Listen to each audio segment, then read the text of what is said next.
መገናኛ የጫካ ፕሮጀክት አካል የሆነው ሳይታችንን በይፋ ግንባታ ጀምረናል። በጥቂት ሳምንታት ውስጥ የቁፋሮ ስራ እናጠናቀቃለን። ይህ አካባቢ ጫካ ፕሮጀክት አጠገብ ነው ያለው። በተጨማሪም ደግሞ ቶፕ ቪው ነው። ጥሩ እይታ ያለው አፓርትመንት ነው። በብዙዎች ዘንድ ተፈላጊ የሆነ ሳይት ነው። እንደሚታወቀው 40/60 የአከፋፈል መንገድ ተጠቅመን ነው ቤቶቹን እየሸጥን ያለ ነው። ያ ማለት 40% አሁን ከፍላችሁ ቀሪውን 60% ቤቱን ስትረከቡ የምትከፍሉት ያከፋፈል አማራጭ ነው። በተጨማሪም 20% ከፍላችሁ ቀሪው ቋሚ በሆነ ዋጋ ያለምንም ዋጋ ጭማሪ ዘና ብላችሁ የምትከፍሉበት ያከፋፈል መንገድ አዘጋጅተናል። ይህን መልካም አጋጣሚ እየመጣችሁ ቼክ ብታደርጉት መልካም ነው። ከታች ስልክ አለ፣ እየደወላችሁ ቼክ አድርጉት። መልካም ጊዜ። መገናኛ የጫካ ፕሮጀክት አካል የሆነው ሳይታችንን በይፋ ግንባታ ጀምረናል።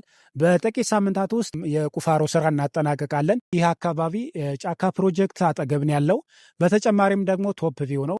ጥሩ እይታ ያለው አፓርትመንት ነው። በብዙዎች ዘንድ ተፈላጊ የሆነ ሳይት ነው። እንደሚታወቀው 40/60 የአከፋፈል መንገድ ተጠቅመን ነው ቤቶቹን እየሸጥን ያለ ነው። ያ ማለት 40% አሁን ከፍላችሁ ቀሪውን 60% ቤቱን ስትረከቡ የምትከፍሉት ያከፋፈል አማራጭ ነው። በተጨማሪም 20% ከፍላችሁ ቀሪው ቋሚ በሆነ ዋጋ ያለምንም ዋጋ ጭማሪ ዘና ብላችሁ የምትከፍሉበት ያከፋፈል መንገድ አዘጋጅተናል። ይህን መልካም አጋጣሚ እየመጣችሁ ቼክ ብታደርጉት መልካም ነው። ከታች ስልክ አለ፣ እየደወላችሁ ቼክ አድርጉት። መልካም ጊዜ።